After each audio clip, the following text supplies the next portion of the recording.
This is a podcast or something like that. Hello, I thought that would be a nice way to start. A little bit of pencil on paper sound for the Verbal Journal podcast. Hello, I'm What's, which I don't usually mention up front, but that's my name, and I appreciate you all listening to this. I actually don't remember the number. I think it's the 18th. This is a whole running bit where I don't let myself check, but now I actually feel unsure. Okay, the reason is I don't look at it that much. I don't look. No, I'm just gonna say it. This is what we talked about. I'm just gonna guess. I believe it's the 18th episode today. So welcome to the 18th episode. We've been doing this about half a year so far, just about half a year. And there's no sign of stopping anytime soon. So thank you for tuning in and listening. I hope you're having a fantastic time wherever you are, or I hope you're having just an okay time, to be honest. I feel like that's the more reasonable hope to be having. I mean, I do hope you're having a fantastic time too, but maybe if you're really into this podcast, then soon you will be having a fantastic time. But I don't know about that. We don't really know the reception yet. We're 18 episodes in after this one. We don't, and by we I mean I. Obviously, it's the royal we, the cowards we. Pod's going well. Life's going good. My life's been good. It's Sunday, a little bit after noon. I have not been up for very long. I stayed up way too late. I went to a party and then was up probably till 2, and then I stayed up way too late after that because I wanted to play Planet Zoo on my computer, and I'm really addicted to that game. Not literally addicted. It's only causing me to lose a little sleep. Not dramatically more extensive symptoms than that. I'm not, canceling plans or anything for it, just plans to sleep. But I do have to get better at going to sleep in general. So I'm gonna work on that. I think I'm gonna change to a night shower person. I think that'll maybe get me to go to sleep better. I don't know. We could think about that. But anyways, so yeah, not too clear on the reception to the podcast quite yet, but I guess you never really are, It's always a work in progress. I guess a few questions I have, if you do listen, please feel free to write into verbaljournalpodcast@gmail.com if you would like to. Maybe that's too long of an email address, and that's why no one writes in, because they get tired when they're typing VERBALJOUR, and then they start slowing down and they're like ALPO,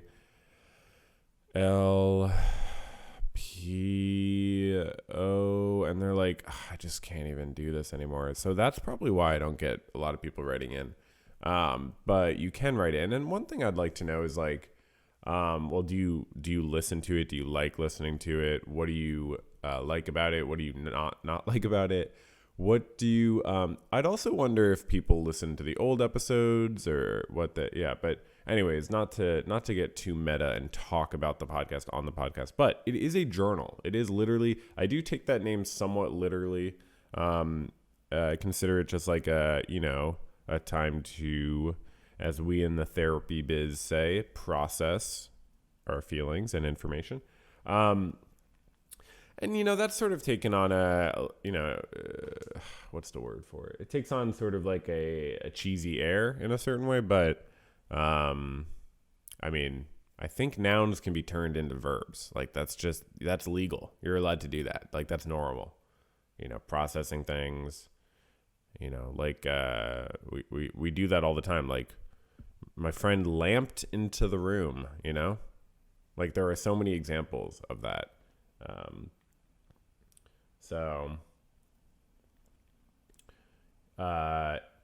He fasted. Oh no, that just has a second meaning. And that's not a noun.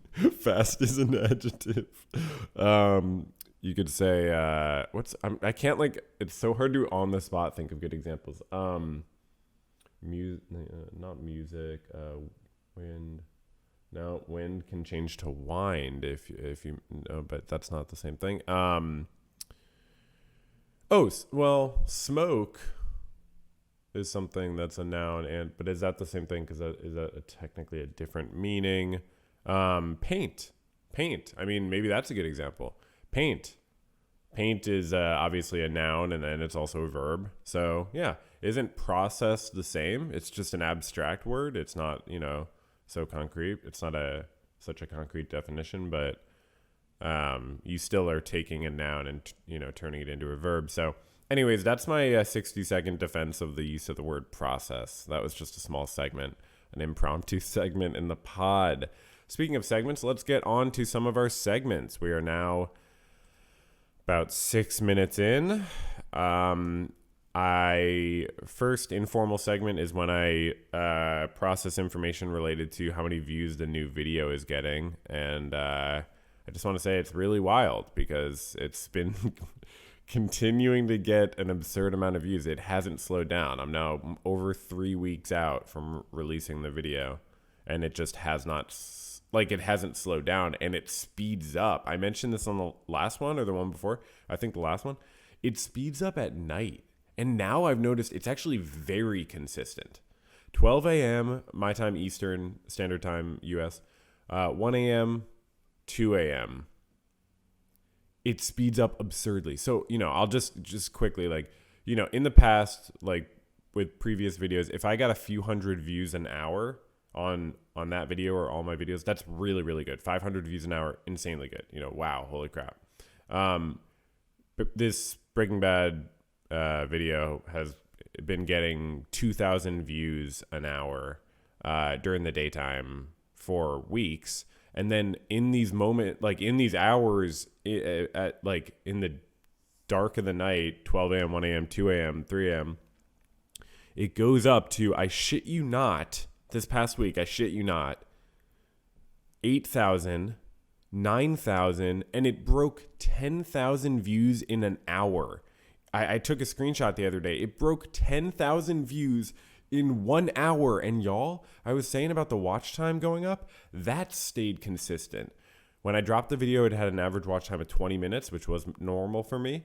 I went into way too much depth about this on the last episode.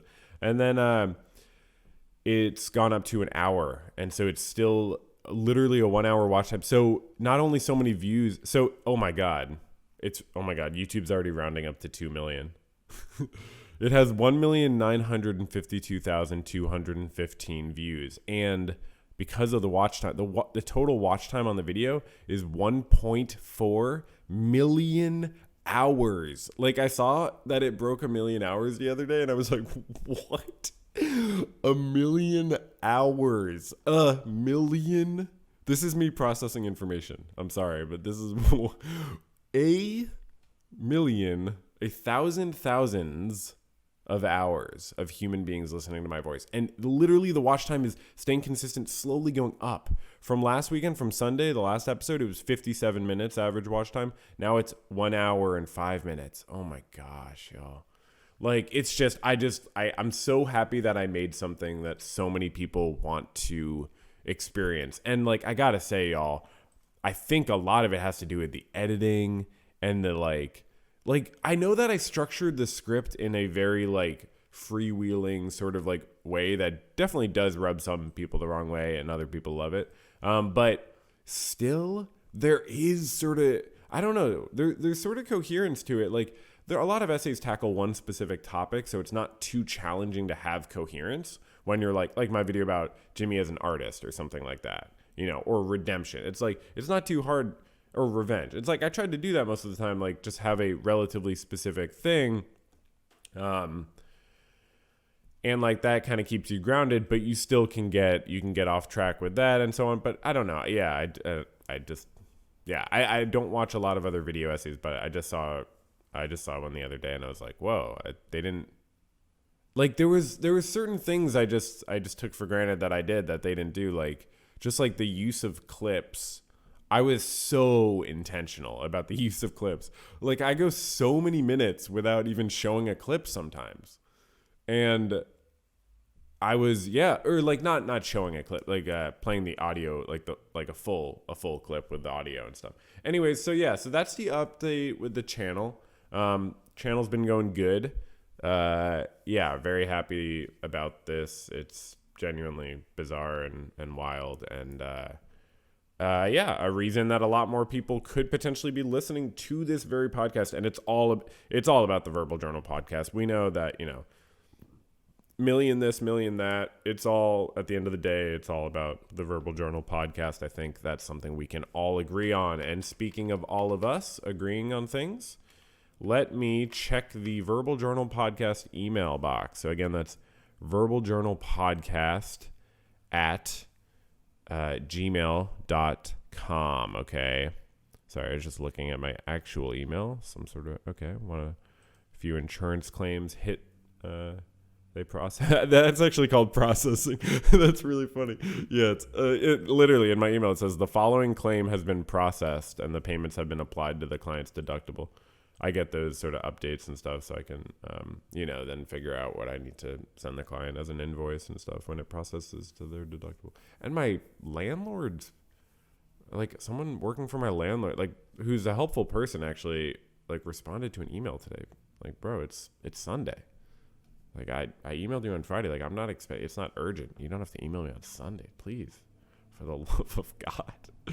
Okay.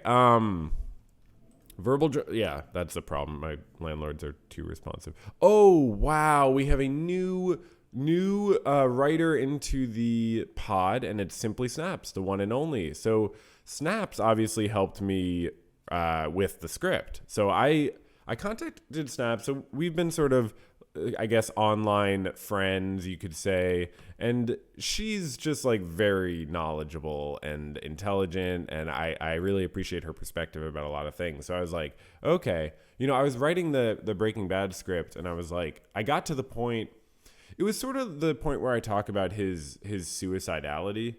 And that was where I was like, I need someone else's perspective on this. And I thought of Snaps because I was like, I know she's like really knowledgeable about the show and has like very similar takes as me about, certain things like in Better Call Saul and stuff. And Breaking Bad, obviously. But yeah, so I was like, okay, I need to run this by. And then as I wrote more and more, I'm like, yeah, okay, I'm going to make this a whole thing. So I'm going to get a script consultant, I guess. I don't know. So I wrote the whole script and then I sent it to her, and she really put so much time and energy into giving me such helpful comments on it. And this and that, sometimes then objectively like, oh, you're right, or you're wrong about this, about something I was unsure about. And sometimes like really thoughtful perspectives, sometimes adding suggestions for a clip I should show. The whole reason I have the one of Walter punching the mirrored paper towel dispensers because of Snaps. She was like, you should mention that in relationship to his suicidality. Also the car, literally the driving thing.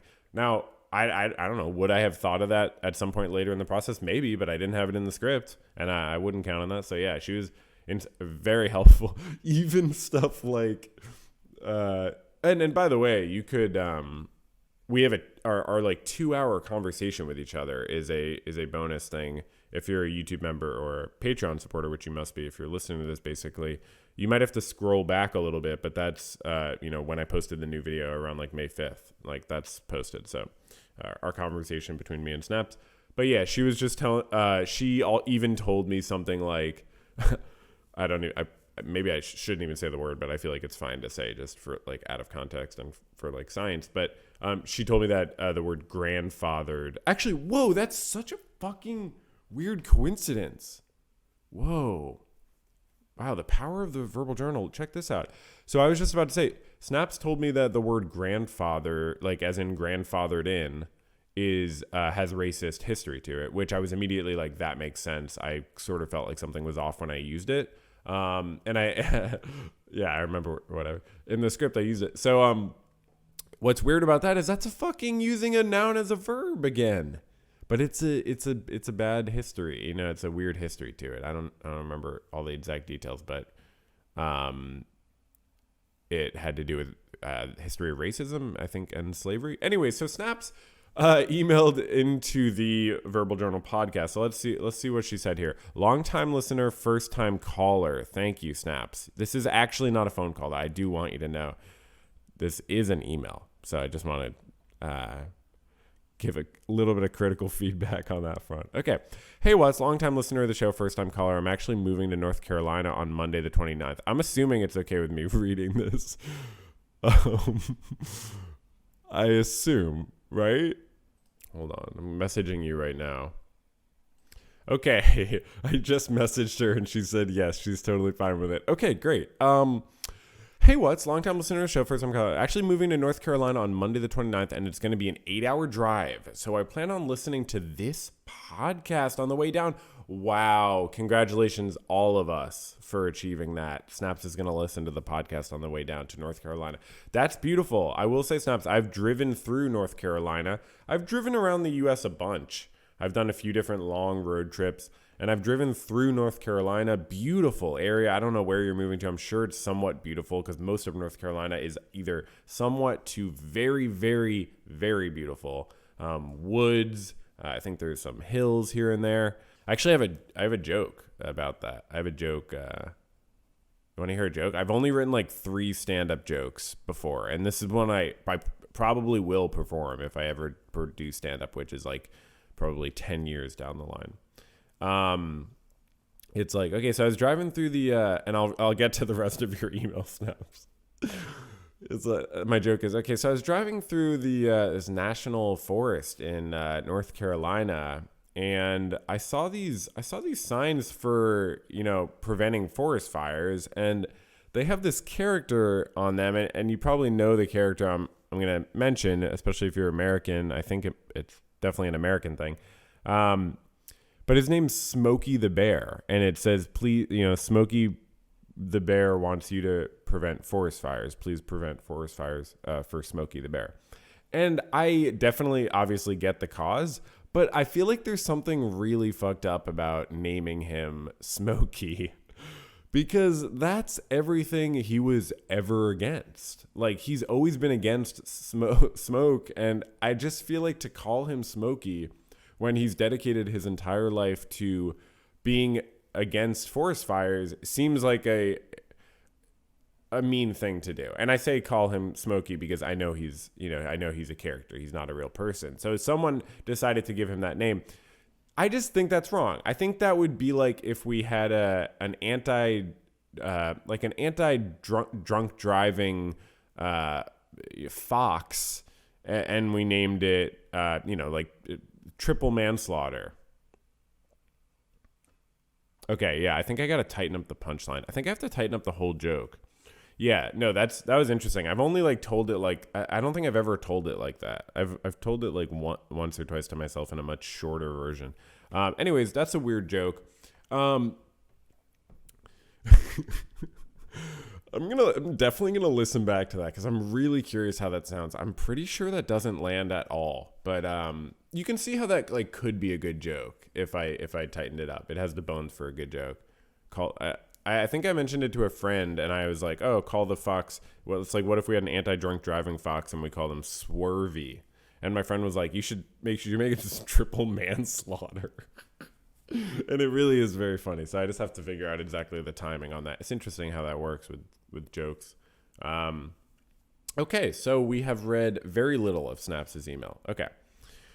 But she's going to be listening to the pod on the road. She's hopefully not going to hate that joke too much. But okay.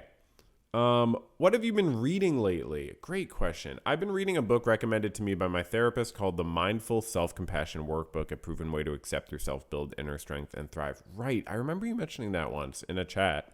That does sound really good.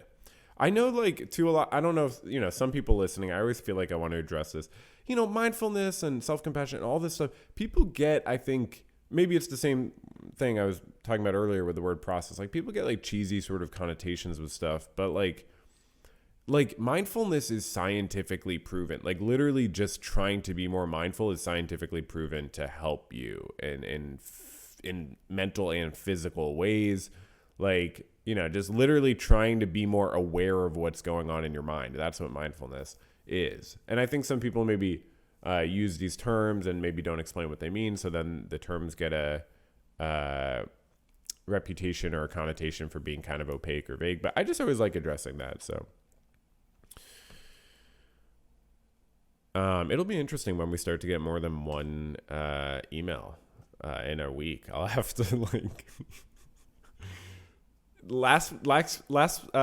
I can't talk. Last week's episode was so fucking long. It was a real pod travaganza, one might say. Yeah, I talked for a long time. It is not going to be an hour and 40-minute episode today. It's going to be much shorter. I want to play some Planet Zoo. I also got, actually this is in response to the question I'm supposed to be responding to. I just got a book. From the library, The Jakarta Method, which is a famous book in the last 10 or 15 years. I forget when it came. I think more recent than that, 5 or 10 maybe. The Jakarta Method is by, I think it's like Vincent Bevins or something. I think I found him on Twitter actually, but it's like a very well-respected. Oh my God, my phone literally glitches multiple times a day and completely needs to restart. Anyways, the Jakarta Method is about violent suppression of socialism around the world that has been led by Washington, D.C. And it's all based in fact. It all is facts, and it's a presentation of history and sort of like forces that,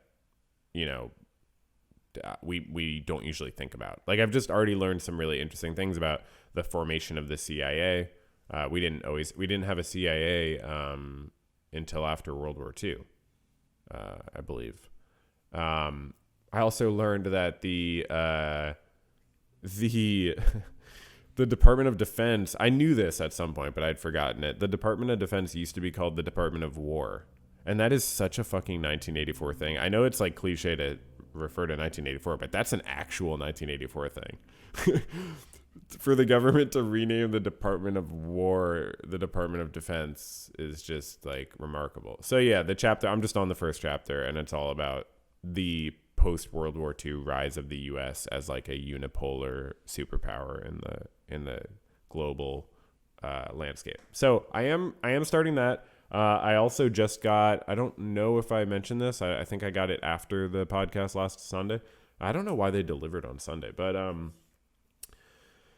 I got the new version of the DSM. So it's not brand new. It came out last year, but it's the text revision of the DSM-5. So it's still the DSM-5. They only added one diagnosis. They did some, sort of categorical adjustments in the diagnoses, but they didn't like change a lot of the criteria or change the diagnoses themselves in significant ways, but they rewrote all the text. It's rewritten for clarity. It's rewritten to fix I think errors almost in how certain things were represented, especially prevalence rates were represented without specificity as to the populations where those prevalence rates, came from with certain conditions and stuff like that. But yeah, it's overall like, and it's fucking like color and stuff. It's got like sort of like, a classy sort of like laid back design to it. The pages are nice. So I've been really enjoying, I read like all the front matter, and I'm like, I'm just going to read it front to back, the DSM. So I'm really enjoying reading that.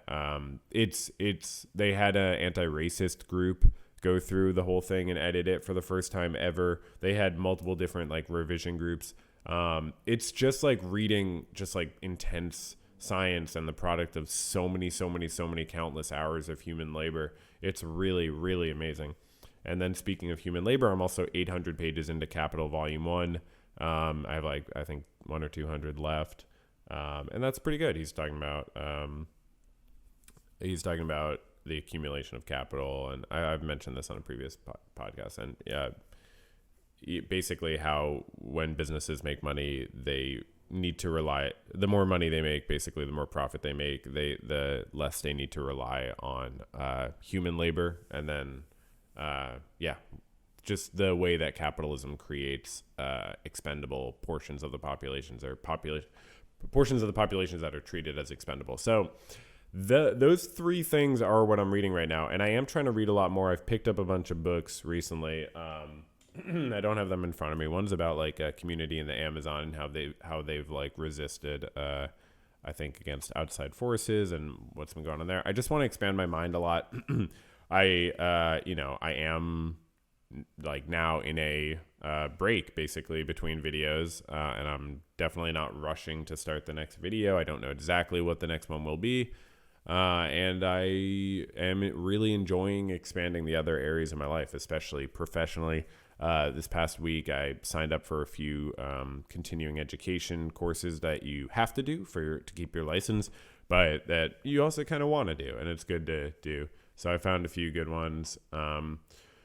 So yeah, I'm just trying to expand my mind a lot in a few different ways. But yeah, mindful self-compassion workbook sounds really dope. I mean, it's really good to just explore yourself and, I mean, introspect and work through stuff. I mean, we can always improve ourselves, and it's always a good challenge. Snap says, bold choice using the Oxford comma in the title, right? Okay, so the title is A Proven Way to Accept Yourself, comma, Build Inner Strength, comma, and Thrive. I didn't even notice that because that is very normal to me. Yes, it is a bold move, but to me, not using the Oxford comma, it just seems objectively wrong. I've never liked it. Maybe in certain circumstances, if it's like adjectives being listed and the last two kind of go together anyways, but I'm a diehard Oxford comma believer. It just seems right to me. Does that make me classier and better than other people? I don't know. I'm not saying it does. Okay. Snap says it's a very cool book. It begins with a Rumi quote. Our task is not to seek for love, but merely to seek and find all the barriers within yourself that you have built against it. That's a really good quote. I gotta be honest. I was ready to be skeptical, but that's a really good quote. I mean, yeah, it's like, I'm not currently in love, and I will say I would love to be in love, and I hope it does happen soon. And the tough thing is, like, you can't just make it happen, and not just like love. It's a specific, in the sense of specific type of relationship, sure, but also in the broader sense of being, fully fulfilled or whatever, having all your needs met, having everything you want or whatever. But I am just talking about wanting a romantic partner, or two, or three, whatever.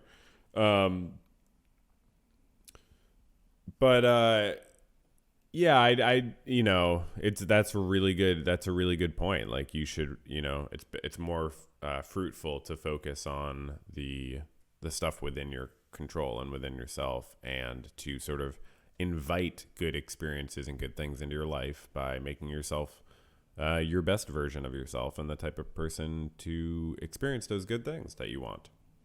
And that's not, the same as manifesting, obviously. I feel like there's a distinct difference there in terms of like, you don't have the expectation. It's more of a hope, maybe, I guess. Anyways, Snap says that line really hit me the first time I read it. My therapist said I was way too hard on myself, and this book has begun the long process of teaching me how to treat myself like a dear friend, a friend who deserves compassion, care, and patience. That's awesome, Snaps. Yeah, I bet you are too hard on yourself, because most smart people are. Snap says I'm definitely bad at it so far, but it's a good thing to work towards. Yeah, I mean, like, and oh my God, why is this episode like having such good coherence? So. Because what you need to have is a process perspective. And I'm sorry, I need to phrase things differently. I feel like I sometimes come off really prescriptivist or something. But it's just a, how I talk. But I try to have a process perspective. Like, to see things as a process really helps with having self-compassion.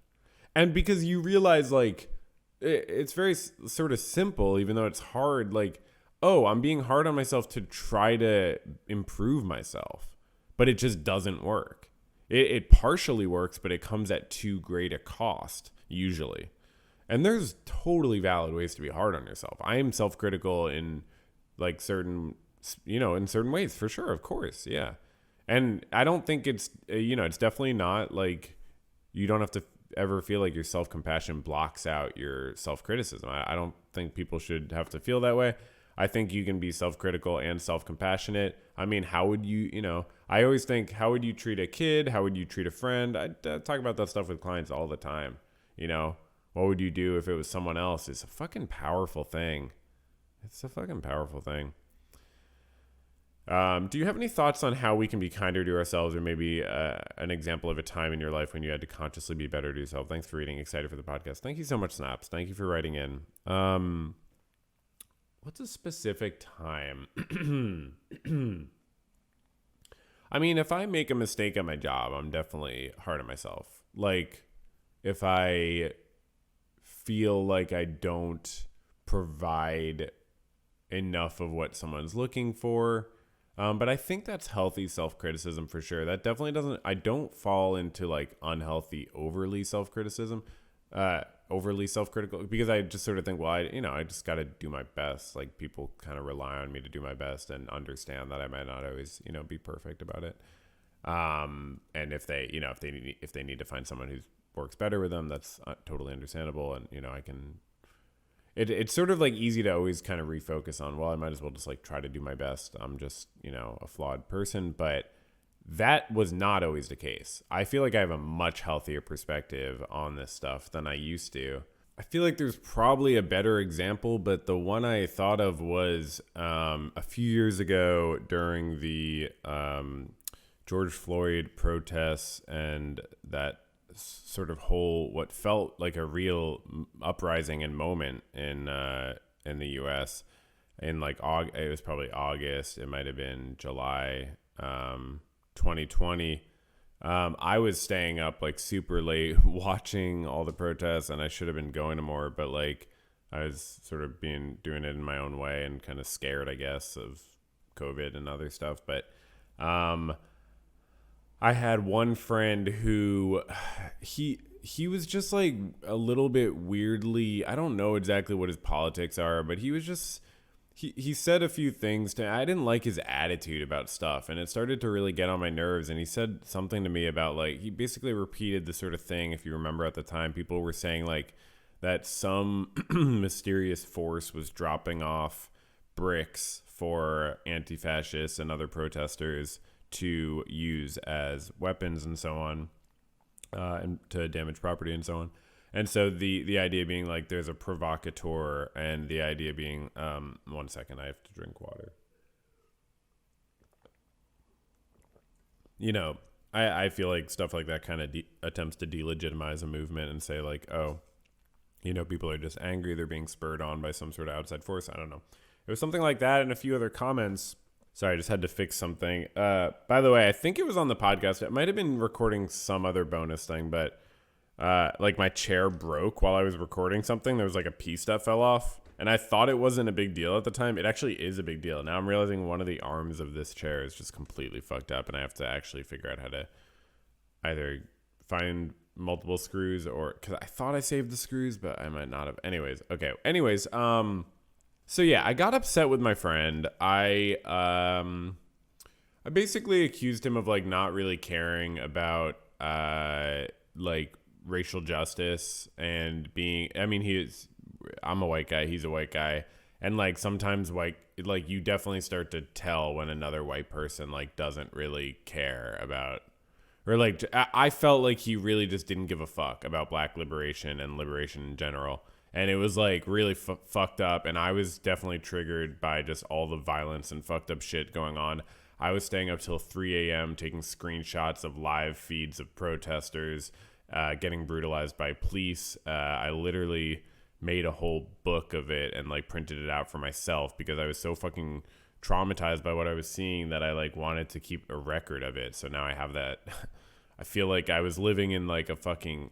I don't know. It was like, I just really woke up to like a lot of things. So it was really fucked to me that my friend didn't seem to care about shit. So I kind of had a temper tantrum, to be totally honest. And I like, okay, actually that's being too hard on myself. Wow. I guess I'm still kind of hard on myself about this, but I expressed to him over text, which was not ideal, but I was in an emotional mood. Didn't really want to like call him up. And I was like, it was probably like 10 at night or some weeknight. And I was like, if you don't like care about this stuff, like we don't have to be friends or something. Like I even went so far as to like do something like that, which is just like, you're better off not saying anything than saying that in almost every situation. And so he got defensive. Obviously, it wasn't a terrible conversation. There was some sense of resolution, but it was sort of like, we might have to agree to disagree, and just like we might have just hit a crossroads in our friendship. And it sucked because like we're fairly close friends. Like we didn't hang out every week or anything, but we would like do fun stuff together. Like, okay. Anyways, I just like, I think this is the example that came to mind for me, because after I really beat myself up about it, and I was like, I fucked up this whole friendship, and I did fuck up, but I think my response was disproportionately harsh on myself. I think there was, because ultimately I did come to a more like self-compassionate way of thinking about it that I feel like is still pretty self-critical. Like I don't need to sugarcoat like that wasn't the way to express myself to that friend. And I now still to this day, like we've run into each other at another friend's wedding, and we're like definitely cool and on good terms. But I had to stop myself from like apologizing again to him, because I know that I've already done it like twice. Because I remember apologizing and like having already done it and like having not realized until I like started doing it that I had already done it. And I think it was because apologizing, it like didn't feel like it had meant anything to me. Like, I didn't get anything out of it. Like it was hard for me to accept my own apology. And this is something I think about a lot, which is like somewhat related to, this subject, is like, what does it mean to accept an apology? And specifically, what does it mean to forgive? That's something I think about. Like, what does it literally mean to forgive someone? Because I think people have different understandings of that. Some people understand forgiveness, like giving forgiveness, as something you do for the person who has done the wrong. But that's pretty rare. Most people think of it as something you do for yourself. Most people, it doesn't mean that the thing was not actually wrong. It doesn't mean you understand why they did it, but it could mean that. I feel like forgiveness for some people means understanding why the other person did it. Or understanding, but does understanding why they did it, this is what we talked about last week, with the Walter empathy stuff. Does understanding why someone does something, like how similar or different is that to saying that it makes sense that they did it? You know what I mean? There's so many words. Okay. So great. Wow. That was such a great email. Thanks so much, Snaps. Okay, so last week's email from John suggested we do a chess minute bit. So today for the chess minute segment, sorry, I almost called it a bit instead of a segment. Today's chess minute segment is to announce that the Norway Chess Elite Super Grandmaster Norway Chess Tournament, I believe it's a round robin, is beginning on Tuesday. So in 2 days. And it's actually beginning tomorrow, a blitz aspect of it. But, I'm more interested in the classical. And it's going to be some fantastic players, and I'll tell you exactly who it is. So in the elite, they do have an open section too, where, anyone can play. So that will attract a lot of rising talent. But in the elite section, and I'm going just from their photos, let's see if I know all these guys' names. It's crazy. I've been following chess so much. Okay. Fabiano Caruana, Ali Reza Firouzja, Hikaru Nakamura, Ari Terran. He's another Norwegian. He's one of the top players. He hangs out with Magnus. I don't know whether that's his exact name. Ari Terran, I believe. Let me check. Actually, they have it right here. Blah blah blah blah blah blah. Oh no, Arian Tari. Yeah, my bad. Magnus Carlsen, Wesley So, Nordebek Abdusattorov, Anish Giri. Oh, who's this guy? I know him. Wait, is that Gukesh? Who is that? Yes, Gukesh. I don't know his first name. D something. Dinesh? No. I'm sorry. Hold on. Gukesh, chess player. I feel like, why didn't they list his first name? Oh, he just goes by D. His Wikipedia page is Gukesh D. Domaraju. Okay. I'm sorry I called him something totally different. I did not know his first name. I don't know why they don't list it. Um, Gu- yeah, he just better known as Gukesh D. Cool. That's a cool name. Well, I look forward to, I know he's like one of he might still be a teenager or maybe not. I'm sorry if he's not. He's one of the like really well-known rising talents. Oh yeah, he's got to be. Yeah, he's 16. He's 16. That's so funny. And then Shakhriyar Mamedyarov. He's probably the oldest one in the field, but he's a badass. I didn't used to like his playing. I thought it was boring, and then all the commentators started saying how exciting and interesting his playing was, and I noticed it actually was extremely exciting and interesting. I mean, all these players will play boring draws a fair bit of the time. They need to. You can't play exciting games every single game and remain at the top. You will stumble and lose, and I really look forward to Nordabek Abdusattorov. I watched his match against Fabiano this past week. It was the finals in, I believe, the Chess Kid tournament. It's the name of the company. It's a confusing name because it sounds like it's just kids in it. But Abdusattorov is a kid. I believe he's like 17 or something. And he beat Fabiano. It was actually really good. It was a really good match. Very exciting. I love both of them, so I was really excited to watch it. I was free. I believe it was on Thursday or something. I was free. I didn't have work in the morning or something. But yeah, Abdusattorov won. He played extremely well. Apparently, he's a master of queen endgames, which I didn't realize. They were talking about how he beat Magnus twice in queen endgames in like important games, and Magnus is the master of queen endgames. Queen endgames are hard because there's so many open squares on the board, and queens can move to so many different squares. And it's very hard to consider all of them. So it really tests your capabilities in that regard when there's queens on the board, but not a lot of other pieces. You have to sort of take things into account, especially with not a lot of time. But Fabi lost because he pushed. I forget. I think it was the E pawn or the D pawn. He did he totally blundered a pawn basically at a critical moment. It was kind of strange, honestly. I don't literally think he threw the game, but it was the type of thing where like if someone threw a game, like that would be the way to do it. I'm not implying that I think Fabiano threw the game. Okay, so that's the chess minute. Thank you for listening to that. Okay, a few more things to talk about. I watched a movie. I watched the movie Waking Life. I don't think I talked about that. It's a classic movie. I thought it was interesting. I had sort of some issues with it. I thought it, I don't know. I thought it presented like an incomplete picture of how to.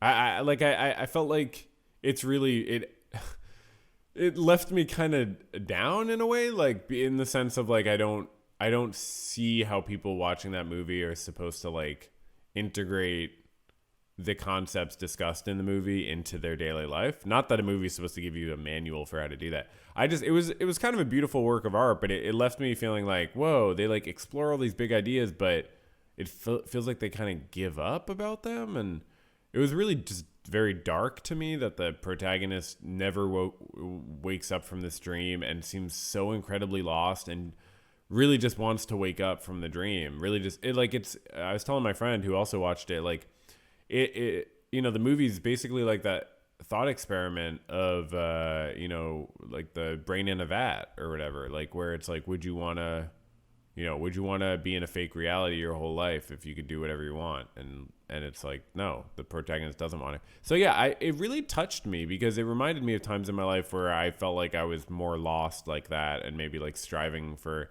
guidance. And, I would end up in those types of conversations too, that he's in, where people talk at me and explain to me their whole life philosophy. And sometimes it's really good and sometimes it's really bad. Alex Jones is in the movie, really rubbed me the wrong way. I don't know. Like, I honestly like don't like, I actually don't like Waking Life, I guess is what I'm trying to say. I think it's bad. And I don't know enough about it to really know whether I'm right or it's just my feeling, but it feels like it's close to good, but it's so damn cynical. And like it just feels really cynical. The guy lighting himself on fire and then people just like like the two passerby just like don't even like acknowledge him, or they're like annoyed by his presence.